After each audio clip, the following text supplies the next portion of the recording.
Bonjour, c'est Sandrine et bienvenue sur ma chaîne indépendante au féminin.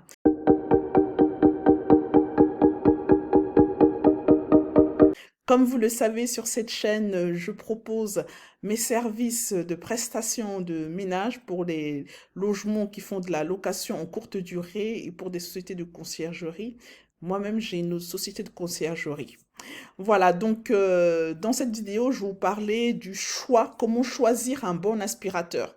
Alors l'aspirateur, vous vous en doutez, ça fait partie du matériel indispensable pour faire le ménage, que ce soit chez vous ou même dans les logements que nous préparons. Et en fait, il se pose souvent la question de savoir quel type d'aspirateur acheter ou avoir, d'accord? Et dans le cas de ceux ou celles qui font du ménage dans les locations, dans les logements, bien souvent, l'aspirateur est fourni par le propriétaire. Mais si jamais vous souhaitez euh, acheter un aspirateur, un bon aspirateur, alors ce que je vais vous conseiller, c'est que je vais vous donner deux points essentiels à avoir. Donc vous voyez, au niveau des aspirateurs, on a énormément de choix, hein. Alors, c'est pas le choix qui manque. Alors, avec fil, sans fil, avec batterie, sans batterie, industriel, des robots, bref, il y en a de tout. Il y en a de tout pour tous les prix et tous les choix.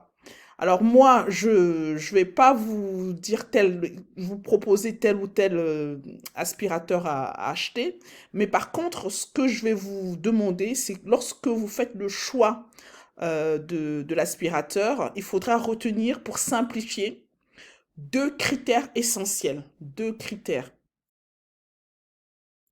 Le premier critère, c'est la puissance d'aspiration. Et oui, la puissance d'aspiration. Un aspirateur, c'est fait pour aspirer. Donc, s'il n'aspire pas, c'est pas un bon aspirateur. Donc, mais comment faire? Alors, bien souvent, on aspire pour aspirer de la saleté, de la poussière, des résidus qui sont au sol. Donc, on a besoin d'un aspirateur qui puisse le faire. Et je vous conseille de toujours choisir un aspirateur dont la puissance est au moins égale ou supérieure à 300 watts, minimum 300 watts, pour vous permettre de pouvoir aspirer vos moquettes, vos sols, voilà, donc minimum 300 watts ou 400 watts, voilà, donc ça c'est indispensable, sinon ça va pas le faire, vous verrez que ça n'aspirera pas les poils sur les moquettes, voilà, donc ça c'est important. Deuxième autre critère, alors ça sera le confort d'utilisation. Alors qu'est-ce que j'entends par confort d'utilisation? C'est premièrement le poids de l'aspirateur.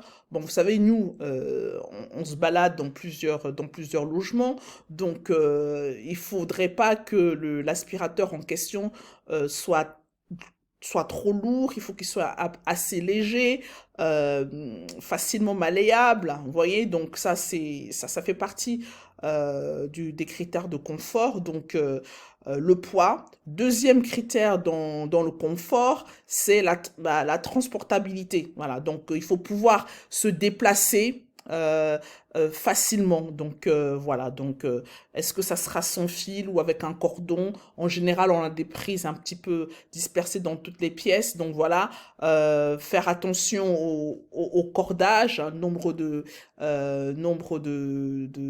mètres de cordage nous permet, voilà, si on a besoin d'aller, par exemple, on se trouve au salon, salle à manger, est-ce qu'il faut redébrancher? Donc voilà, c'est important, la transportabilité. Donc pouvoir se déplacer assez facilement d'une pièce à une autre. Ensuite, c'est le niveau sonore, oui, parce que voilà, donc pour notre confort, on passe des heures à faire le ménage, donc si on a des aspirateurs trop bruyants, voilà, ça va pas le faire au bout d'un moment, c'est vraiment désagréable. Donc, par rapport à la nuisance sonore, donc en fait, le niveau sonore, je vous conseille qu'il ne dépasse pas les 70 décibels, voilà. pas supérieur à 70 décibels. Donc ça, c'est l'autre critère. Alors ensuite, le dernier critère dans le confort, hein, vous voyez, c'est tout ce qui est accessoire. Voilà, donc, mais au niveau accessoire, voilà, c'est pas la peine d'avoir 10 000 accessoires parce qu'en général, on va pas l'utiliser. Mais si vous avez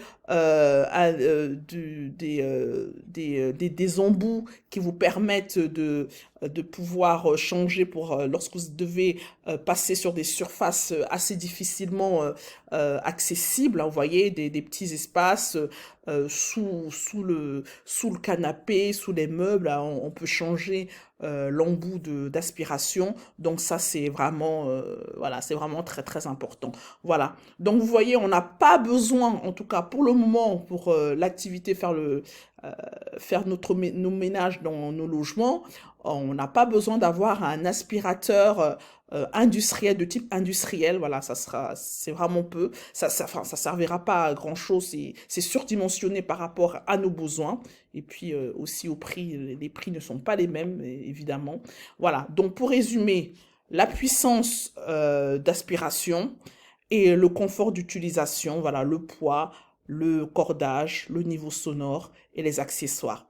Voilà, donc j'espère que cette vidéo vous aura plu. N'hésitez pas à vous abonner, à donner un petit pouce bleu s'il vous plaît. Et puis si vous avez des questions, ben, n'hésitez pas, vous m'envoyez les questions sous l'adresse qui se trouve en description. Je vous remercie et je vous dis à très bientôt pour une nouvelle vidéo. Merci, salut, ciao.